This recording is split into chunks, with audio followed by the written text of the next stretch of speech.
Good afternoon, everybody, and welcome to another brand new episode of Liam's Life with Jukebox with me, Liam. Bang. Okay, in today's short episode, I'm going to go back to the classroom, going back to my education roots as well, because as most of you should know, I am a teacher. So I'm a teacher, that is my main profession. I am an English teacher, and I'm also a Trinity examiner for Trinity College. I'm an examiner for GESE and ISE for Trinity College London and Trinity Stars as an expert as well. So, in this episode, I'm going to be talking about the intermediate level exams, which is one I have not done yet. I've done advanced, I've done the elementary exams, I've also touched upon the initial exams. There will be episodes later this season where I will be talking in a more detailed approach about these exams as well, and what techniques we can do about that. So today I'm talking about GESE, which is graded examinations in spoken English 7, 8 and 9, which covers the CEFR B2. So grade 7 would be B2, which I would call B2 lower. Grade 8 is B2 central or B2.2, the other was B2.1. On grade 9, B2 higher or B2 plus, B2.3. Now this is the only part of that exam suite where there is actually 3 levels.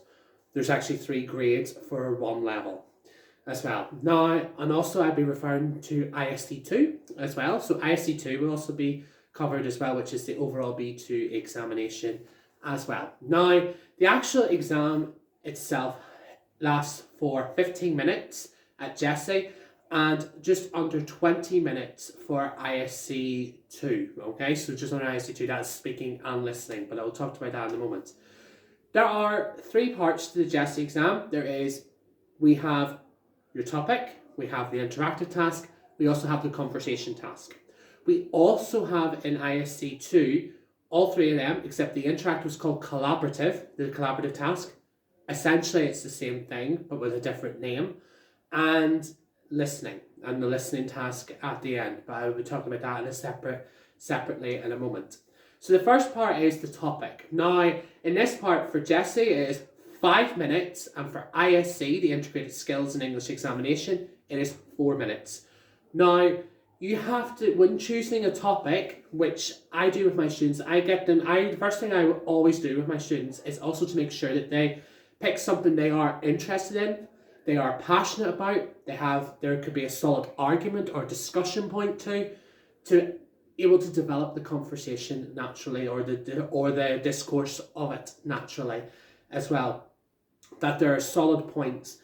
I normally would tell students in this level they have to use brief notes. There's no topic form. So you don't have a topic form, but you have to have brief notes.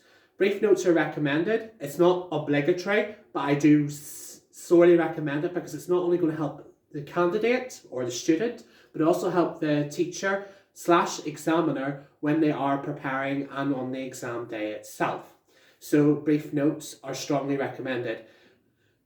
Always when you are preparing for this, look at the functions of the level. Look at the language functions. Do I need to use modals like should, suggestions? Do I need to use conditionals? Do I need to talk about giving advice? Do I need to use mixed conditionals? Wishes and hope.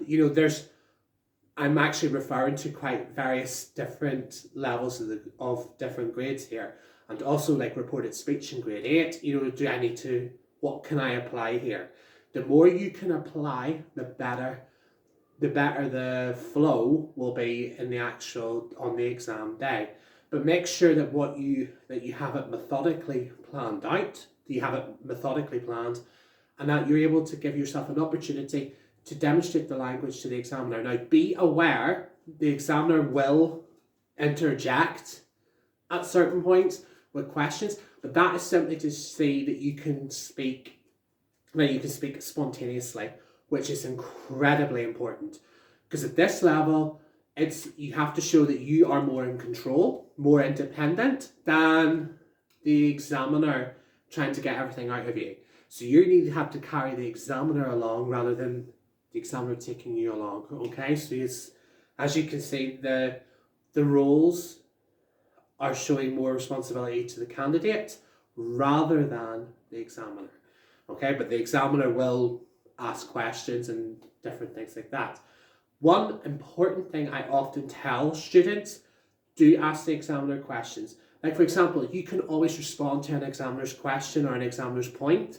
Respond, give them some, they can respond to him or her, depending if it's a man or a woman, and hit back with a question. That is something I often tell centres that I've been to in the past, that it's just a way of opening an opportunity and creating a further dialogue between one centre and another as well. So that is also a really, really good opportunity as well. Now, after the topic, just remember that make sure you also have enough material to last you the allotted time, whether it's 4 minutes or 5 minutes. Now, I've had topics in the past which I had 6, 7, 8 minutes, and I'm saying we're going to have to edit this right down to the point where you have, it's not that, I'd rather have a student who has too much to say at the beginning and then use the process to cut gradually down till we're down to like 4.5 to 5 minutes, or 3.5 to 4 minutes if it's ISC.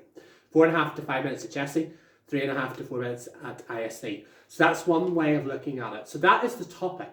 Now, and also for teachers and students as well, always refer back to your checklist as well. So we have that, then we have the interactive. The interactive or collaborative task, students will be given a situation by the examiner or a statement by the examiner.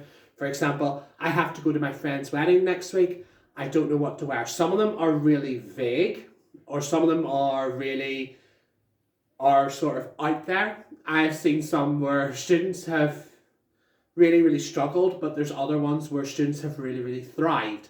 So students have to be prepared to go with the flow with the interactive, and also the best approach I would recommend is study the different interactives and also watch the videos on the Trinity website as well on how the interactive is conducted, The key element to this is that the student needs to take control of the interaction, collaboration, and maintain the conversation, because the examiner is not going to help you in this point. Now, one thing I've learned from the examiner's point of view is I've now started to learn to hold back, rather than help too much.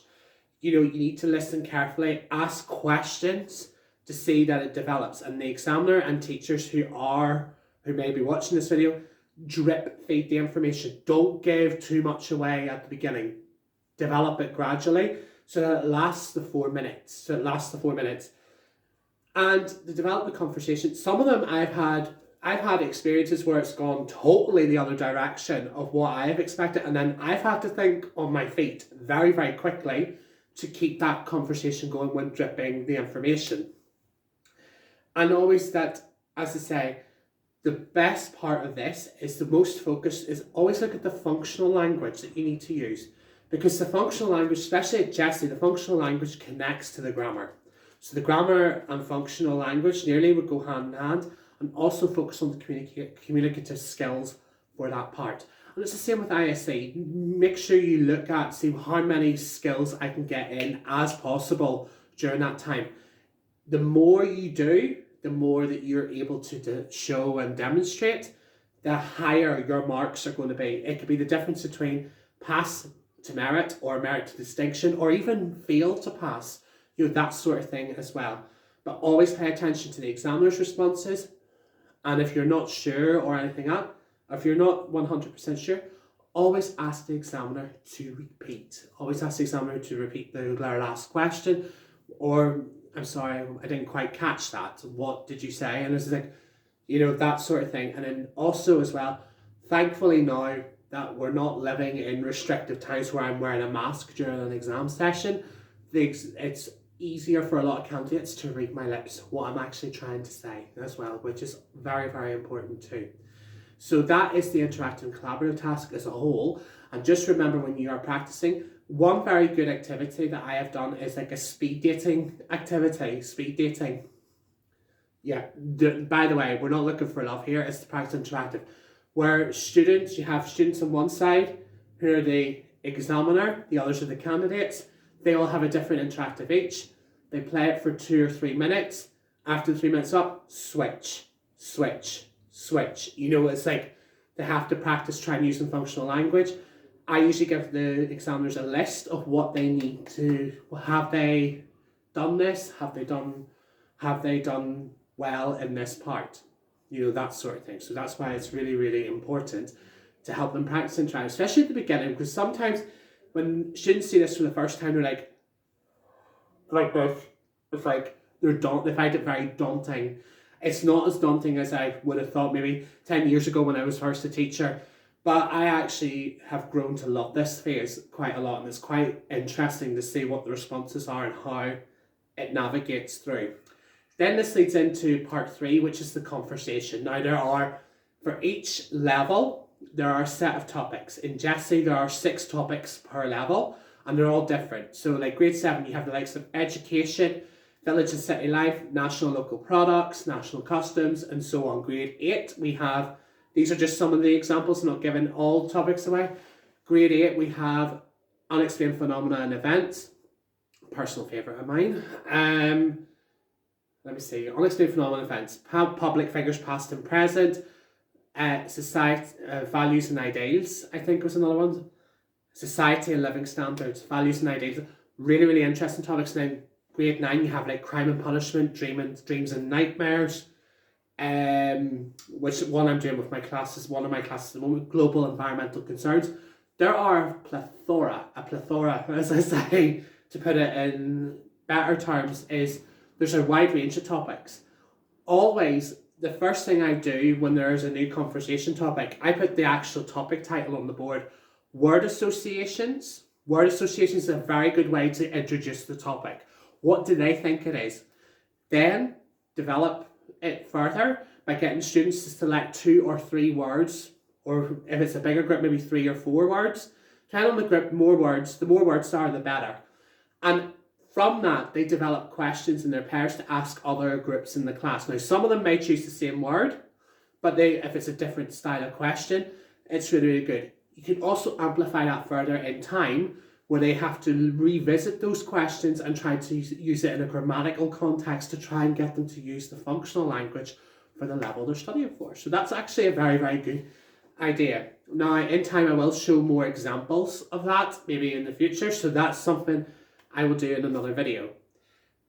Also, as well, with that, it also practices the conversation, and then a conversation is back and forth. Like you talk to a friend back and forth. I always tell students this. The examiner asks you a question, don't be like, deer in the headlights. They want to ask you something and they want to see if you can respond spontaneously or appropriately, and then build it from there. You know, that sort of thing. And there are a lot of interesting topics as well. And also just to point out, for ISC2, there are only 5 subject areas for ISC2, which are basically the grade 8 topics minus unexplained phenomena and events. So you have like public figures past and present, society and living standards, personal values and ideals, and so on. There are a lot of different, and national environmental concerns. You know, there are lots of different topics there as well. But just remember, in GESE, it's 5 minutes for 2 subjects.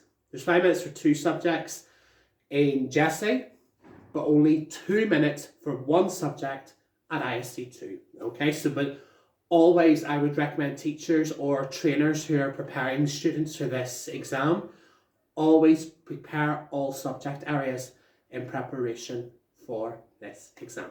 Okay, so that's one thing you all need to be aware of when you are preparing for this examination. Then, and that is the GESE exam as a whole, but in ISC2, there's an extra task, and that is the listening task.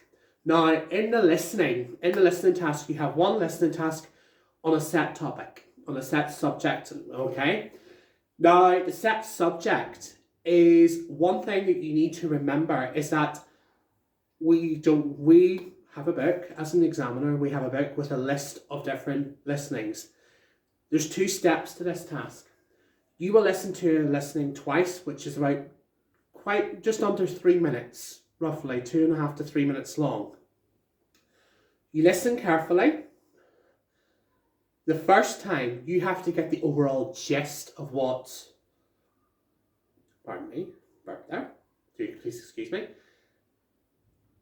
You have to give the overall gist, and that means then for me, if they understand the overall gist, they're in a good position going to the next part of the listening.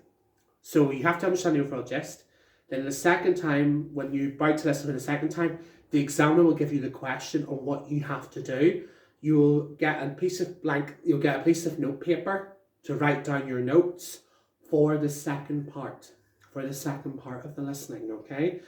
And during that time, do make notes. Well, say if it's advantages or disadvantages, highlight them all. And then that means then you're going to be answering the question. Now, after the second listening, you have only 60 seconds only to say the different pieces. So one thing I have to remind people is speed. You need to be at a steady speed. Don't spend too long on 1 point or 2 points of one part of a question. Try even go back and forth between the 2 points. And if you have a pen handy, I would usually say in practice, tick off everything you said. That sort of thing. But in the exam, I know that's not something you can do. But in practice, you try and do that, or try and remember that you've got every single point and rhyme it off. For the teachers, look at the list of what points are there. Make sure that all these points are achieved. The more significant points that they have, or the more overall points that they have, the higher the marks are going to be.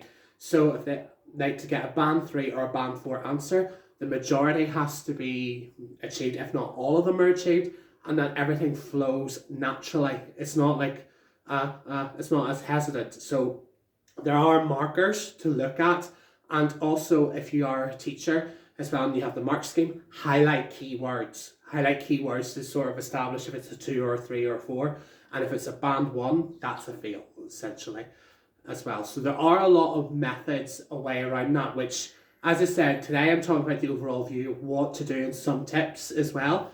But I will probably do in the future, what I will be doing in the future, not probably, I will be, is more significant activities that may be useful for educators to help prepare for these exams as well. So the last thing we'll talk about is actually the exam day itself. Now, the exam day itself, obviously, remember, I always tell students, arrive 15 minutes, naturally you should arrive 15 minutes before your exam, but if you want one last practice, to tell my students, or if they're doing this level, I say, then you arrive 30 minutes before your exam. So I do one last run through, or do like 5 minutes here, 5 minutes there, just to get you thinking in English. Don't worry, I wasn't doing that. I wasn't meaning to do that. I was sort of like get you thinking in English. But that's how that would work. And I thoroughly enjoy teaching Trinity, and I hope that some of the pieces of advice that I've given in this video have been incredibly helpful. And if you like this video, remember to hit a like, give some comments, subscribe to my channel, and there'll be more to come when it comes to Trinity on the Recycling Jukebox. Okay, so I will leave it there for today. I will be back on Monday with my next episode, which will be all about ABBA, and it'll be all about ABBA Gold. So stay tuned, and I hope to reveal some of your favourite ABBA songs as well in the next video. So, I will speak to you all soon, and hope you're all keeping well. Take care. Bye.